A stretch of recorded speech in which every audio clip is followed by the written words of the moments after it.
Okay, in Rogue One, you find out that they're using kyber crystals to power the Death Star. But you also find out that's the crystal used for the Jedi's lightsabers. So this got me thinking, is the Death Star just basically like one giant lightsaber? In order to harness the power of a lightsaber, you have to use the Force. Right. And so in order to power the Death Star, you have to use the Force. But maybe Emperor Palpatine or Darth Vader are powering it. Or Snoke. Although, do we know that Snoke is a Force user? Do we even know if Snoke is real? Is he even real? Is this like, is this like is a hologram Snoke or Jar something? Jar Binks? Oh my gosh. What are you doing? Oh, this is stupid, so I have nothing to do with this conversation. Did you just slam my religion, Kwaku? I'm sorry. Star Wars is... I think, Kwaku, you are triggering me right now with your anti-Star Wars bigotry. You are triggering his American heritage. First of all, I like Star Wars, okay? My favorite part of Star Wars No, is you don't when... like Star Wars. You love Star Wars. The guy that who is plays... the only acceptable reaction to Star Wars. The big Jedi guy, Patrick Swayze, okay? He's played by Patrick Swayze. What He comes in, Ghost? he also plays... he's also the guy who says, "You shall not pass." Patrick Stewart? So then they're actually, that's Gandalf that says no, that. you shall not Ian pass. McKellen. And he's the one who's in charge of Hogwarts. And so when they get on the Yellow Brick Road gosh. from Narnia, that's how it happens. Oh my gosh.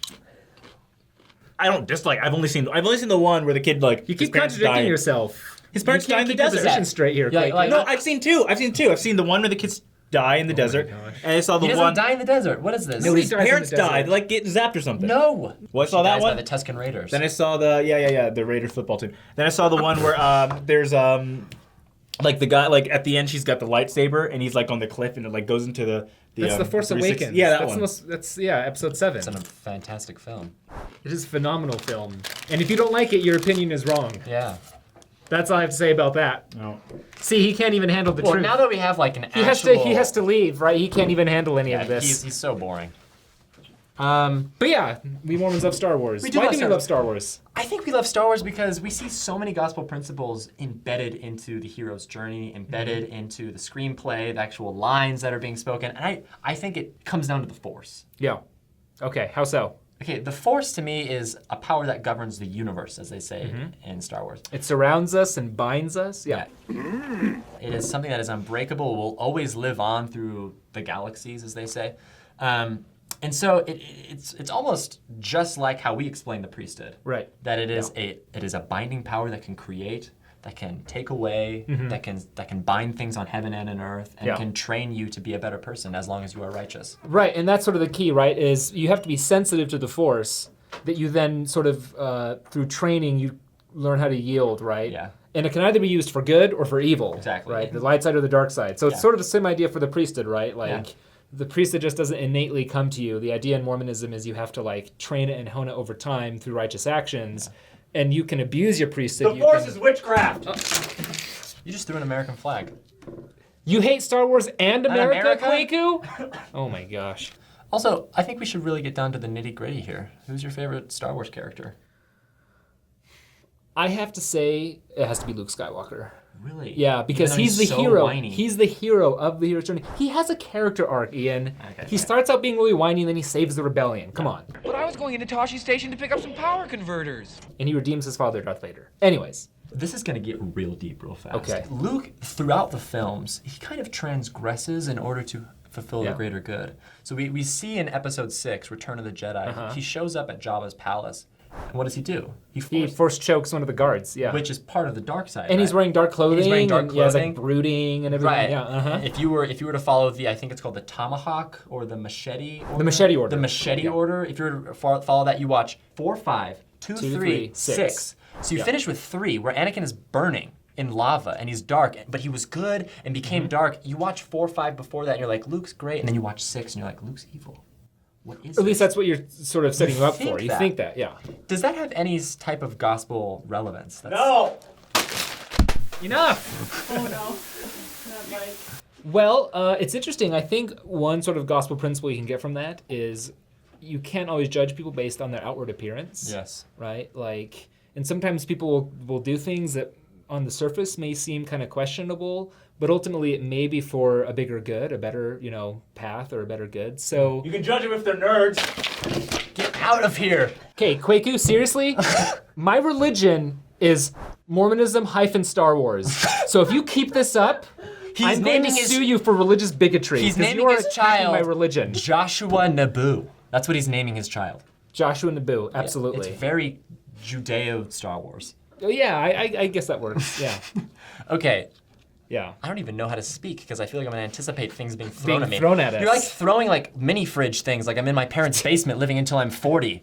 But at least you're not in your AV closet, right? Your supply closet. Yeah, my what? A fan named Stephen Smoot says he thinks he caught a mistake. He says it happened during a recent comedy bit. Check out his video. The name of the Mon Calamari admiral who fought for the Rebel Alliance at the Battle of Endor is Akbar, not Akbar, as you pronounced it.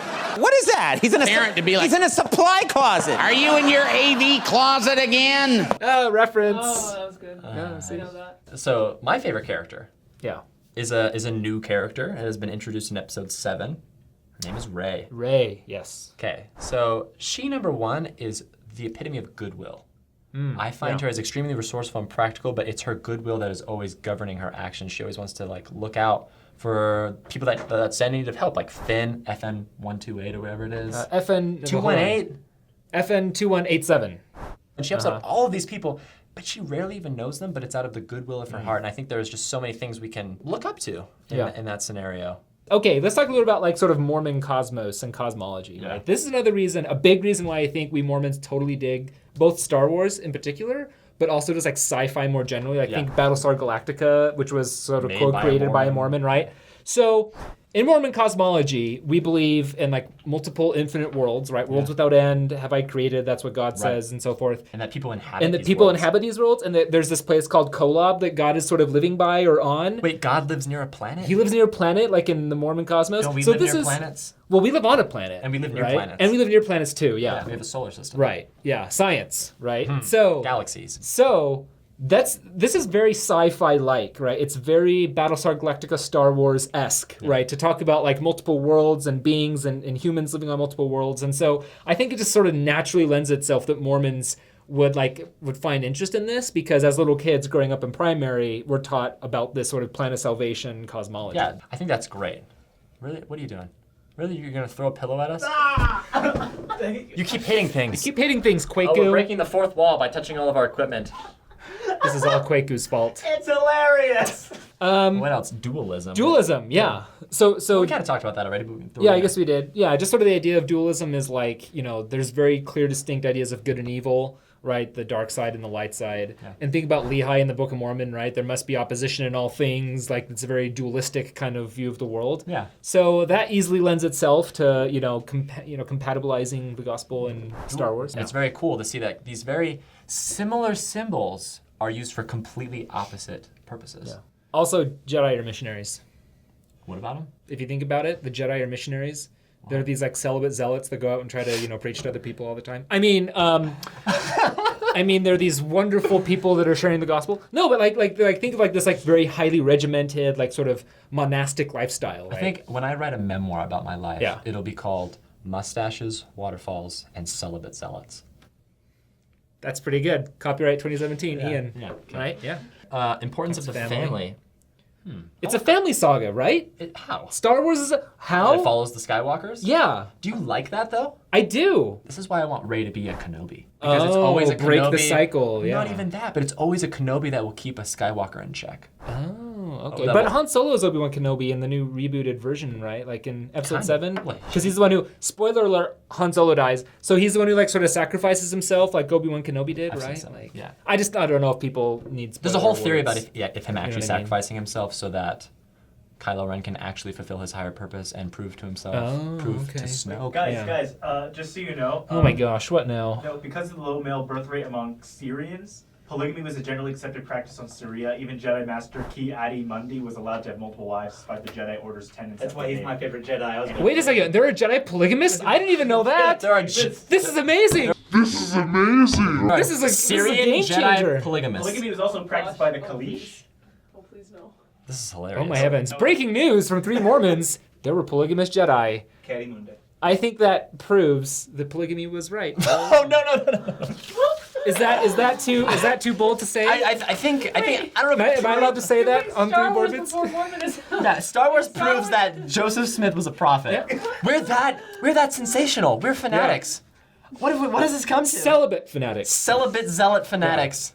Yeah, and so this idea that really attracts me to Star Wars is this force that binds the galaxy together and can cause people to do great things. Yeah. Miraculous things. People of simple heritage like Rey or Luke Skywalker that are growing up on these little farms or on these desert planets, they can be God's children in a sense. They can have the potential to affect the galaxy or affect the world and change the course of how things are going.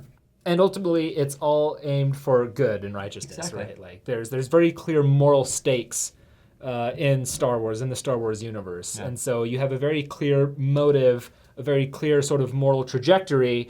And this is why I think it's so appealing to so many people. It's because we live in a world full of a lot of gray area. There's so much gray, a lot of moral complexity in this world, right? And sometimes it's hard to like, find heroes in real life that you can relate to. And so having these very clearly defined sort of archetypes, it makes it just wonderful. It makes it great. Some may say it's a simplistic idea, but I say it will always make you do good things. But here's the thing is like with this idea of it's so simplistic, right? Like simple stories are the ones that survive for generations, for millennia, right? Like Hercules. Like how many of these ancient myths do we still talk about today? Right. Even though they're not like super extravagant or whatever, like they're simple, straightforward stories and myths, but we still share them because they speak to us so deeply and innately. And I think Star Wars does the same thing. It's the modern mythos. Here's a question I have for you, Ian. What? If you could rather have a lightsaber or world peace, which color lightsaber would you have? Most definitely green. Green. Yeah, green, that's green the piece. right. Yeah. Green peace. Oh, there you go. Yeah. Just so many great characters, so many great morals, so many great things to live by. Star Wars, an eternal story of good versus evil. Jedi is witchcraft. No, Jedi is the priesthood. They're missionaries. Did you hear this discussion? They are celibate missionary zealots. Not funny. I It's like your mom will joke. not stand and listen to such blasphemies. You're not standing, you're sitting. Anyways, you need to check out more of these episodes because they're not all like this, but they are sometimes like this. Like sometimes we do have Stephen Smoot. Yeah. So check out our Oh, and now he just got back into really, the show. yeah. Just check out great. Facebook, Instagram, Twitter. Subscribe to our channel. Bro, you're gonna. You keep hitting the set. So angry, Kwaku. So angry. What did Star Wars do to hurt you? Yeah, it's nothing. I like Robert Zemeckis. Come back and talk to me. Robert Zemeckis is making billions of dollars at the box. The Polar Express. Back to the Future. Back to the Future. Marty McFly. McFly. At this point, Back to the Future's probably made a lot more money. That is objectively false. I don't. Come back to me when you sell your franchise for $4 billion. Well, back to when you sell your franchise at $4 billion. It's not your franchise. It's our franchise. It's all of our franchise. Yes, Star we're Wars. all a part of it. Okay. Anyone can be. George Lucas owes us money for this episode, by the way. Yeah, we used your name quite a bit. No, we didn't.